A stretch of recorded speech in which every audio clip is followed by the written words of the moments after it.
Les sites de l'injection intramusculaire.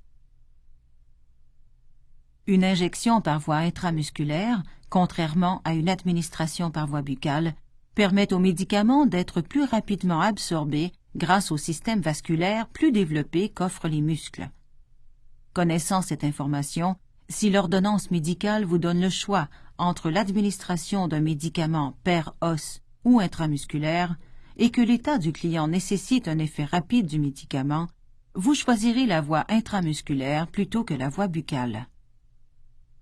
Pour administrer des médicaments par voie intramusculaire, vous devez choisir une aiguille plus longue et de calibre plus gros pour traverser les tissus sous-cutanés.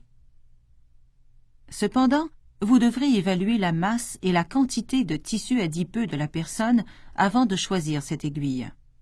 Par exemple, un enfant ne nécessitera pas une aiguille de même longueur et de même calibre qu'un adulte.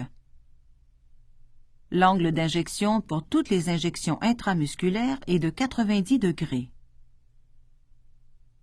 Les muscles utilisés pour l'injection intramusculaire sont le muscle fessier postérieur, le muscle fessier antérieur, le muscle deltoïde et le muscle vaste externe. Le muscle fessier postérieur.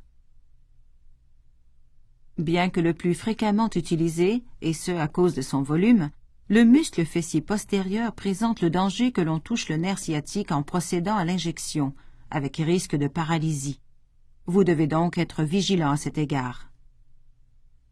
Le site d'injection dans ce muscle est le cadran supéro-externe de la fesse, c'est-à-dire la partie supérieure et externe de la fesse, de 5 à 8 cm sous la crête iliaque.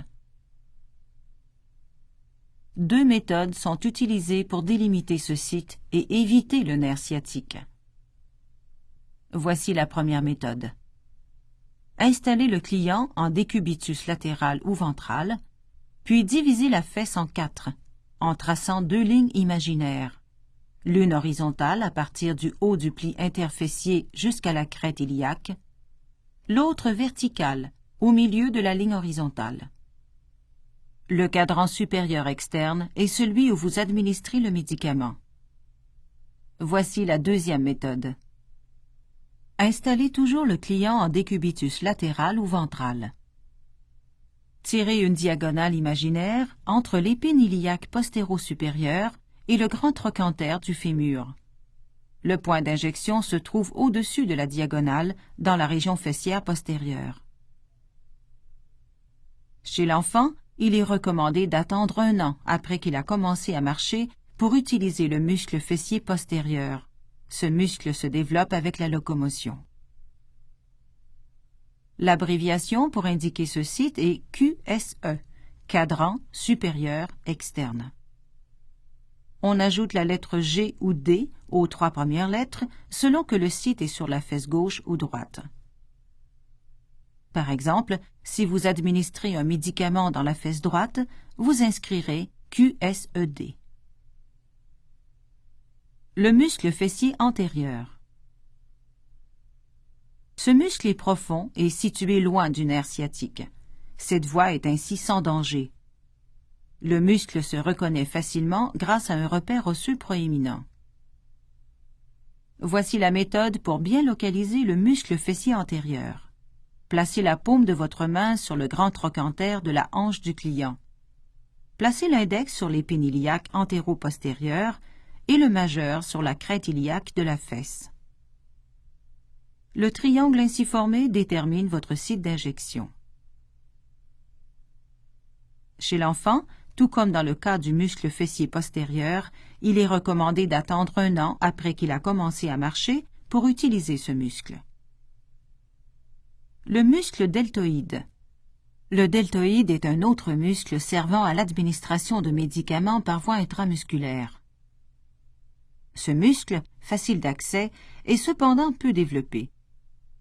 L'utilisation de ce site peut, rarement toutefois, endommager les nerfs radial et cubital, ainsi que l'artère brachiale qui longe l'humérus dans la partie supérieure du bras. Le deltoïde est utilisé pour administrer de petites quantités de médicaments et dans le cas où les autres sites ne peuvent être utilisés. Notez bien que vous ne pouvez utiliser ce site chez le nourrisson ou chez un jeune enfant, leur muscle deltoïde n'étant pas suffisamment développé. Pour administrer le médicament dans ce muscle, le patient peut être assis, debout ou couché. Son bras est relâché de toute tension, le coude plié. Pour délimiter le site d'injection, vous palpez le bord inférieur de l'acromion, qui forme la base d'un triangle, sur le milieu de la face latérale du bras. Le site est entre 2,5 et 5 cm de l'acromion au centre de ce triangle.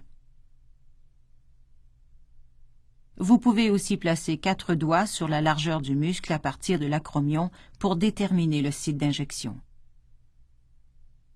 Enfin, voici un dernier muscle utilisé pour les injections intramusculaires, le muscle vaste externe. Ce site peut être utilisé sans risque, tant chez l'adulte que chez l'enfant.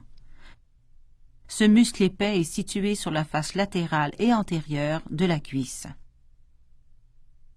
Voici la méthode pour déterminer le site d'injection. Premièrement, placez une main au-dessus du genou et l'autre en dessous du grand trochanter du fémur.